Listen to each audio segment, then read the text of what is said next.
একটা আমূল পরিবর্তনের আওয়াজ তুলেছিলেন হাফিজ হুজুর রহমতুল্লাহ আলাইহি। এই এই এখানে কোনো কথা হবে না, হাত থাকতে মুখে কোনো কথা নাই, বুঝছো? কারো দ্বারা কারো সমস্যা হলে সোজা তিনজনে এসে তারা ধরে নিয়ে একদম পানির মধ্যে ফেলা দিল, কিন্তু কোনো কি বলবো না, কথা হবে না। এই চুপ করেন, সরে দাঁড়ান, বসেন, দাঁড়ান, এই সমস্ত কথা নাই। খবরদার একটা আওয়াজ যেন না হয়। আর সবাই লক্ষ্য রাখেন, আপনার কারণে আরেকজনের জন্য কষ্ট না হয়, আরেকজনের সমস্যা না হয়। সবাইকে দেখতে দেন, সবাইকে শুনতে দেন। স্টেজে যারা বসে আছেন তাদের জন্য একই নিয়ম। পিছন দিকে তাকায়া দেখেন যে আপনার কারণে কিছু মানুষের সমস্যা হচ্ছে কিনা। যদি হয়ে থাকে মেহেরবানি করে স্টেজ থেকে সামনে থেকে পিছন দিকে উঠে যান। এখানে এমন কোন গুরুত্বপূর্ণ ব্যক্তি নাই আমরা যে অন্যের সমস্যা করতে পারি। তো যাই হোক, আম্মা বা'দু ফাআউযু বিল্লাহি মিনাশ শাইতানির রাজীম। বিসমিল্লাহির রহমানির রহিম।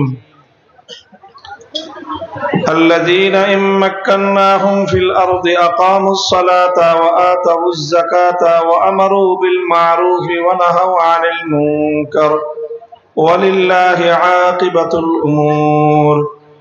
بارك الله لنا ولكم في القرآن العظيم ونفعنا وإياكم بالآيات والذكر الحكيم.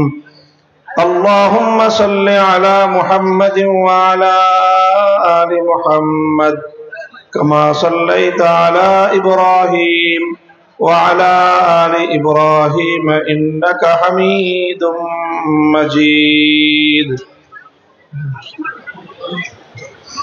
জামিয়া আশরাফিয়া হালিমিয়া আবেদিয়া মক্কিনগর মাদ্রাসার উদ্যোগে আয়োজিত আজিমুশান সালানা জলসায় উপস্থিত কাবেলে এহতেরাম বাংলাদেশের অন্যতম শীর্ষ মুরব্বী মধুপুরের হযরত পীর সাহেব দামাত বারাকাতুহুমুল আলিয়া, উপস্থিত অন্যান্য উলামায়ে কেরাম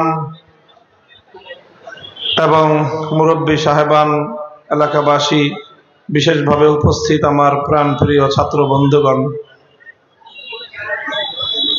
আজকে অনেক ঘটনা চক্রে অনেকগুলো গুরুত্বপূর্ণ প্রোগ্রাম একদিনে একত্রিত হয়ে গেছে। সবগুলি জায়গাতেই কিছু অংশগ্রহণ করতে হবে। সেই জন্য কোথাওই পূর্ণাঙ্গভাবে অংশগ্রহণ করা হবে না। কাটা কয়েকটা কথা আমি আপনাদের সম্মুখে আরজ করি। একটা বিষয়, শরীয়তের খুব গুরুত্বপূর্ণ একটা বিষয়, সেটা হলো ইসলামী হুকুমত প্রতিষ্ঠা করা। ইসলামী হুকুমত প্রতিষ্ঠা করা, ইসলামী রাষ্ট্র প্রতিষ্ঠা করা বা ইসলামী রাষ্ট্র প্রতিষ্ঠার জন্য চেষ্টা করা, এটা ইসলামী শরীয়তের অত্যন্ত গুরুত্বপূর্ণ একটা বিধান।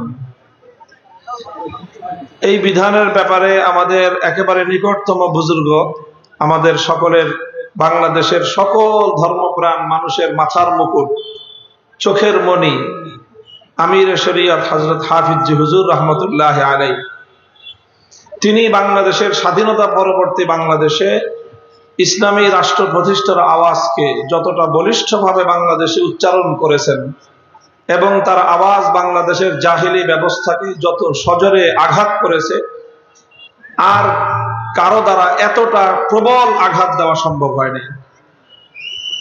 হাফিজ হুজুর রহমতুল্লাহ আলাইহির একটা কথা আমরা বহুবার শুনেছি। তিনি বলতেন যে খেলাফত প্রতিষ্ঠার সংগ্রাম করা এটা আহাম্মুল ফারায়েজ। কি বলতেন? আপনারা কি বোবা, কথা বলেন না কেন? হ্যাঁ, মামুনুল হকের ওয়াজ শুনবেন খালি চুপ করে। হাফিজ হুজুর কি বলতেন? আহাম্মুল ফারায়েজ বলেন। তিনি খেলাফত প্রতিষ্ঠার ডাক দিয়েছিলেন, আরেকটা ডাক দিয়েছিলেন তওবার রাজনীতি। কিসের রাজনীতি? হাফিজ হুজুর নিজের রাজনীতিকে নাম দিয়েছিলেন, আমার রাজনীতি হলো তওবার রাজনীতি। বাংলাদেশের রাজনীতিতে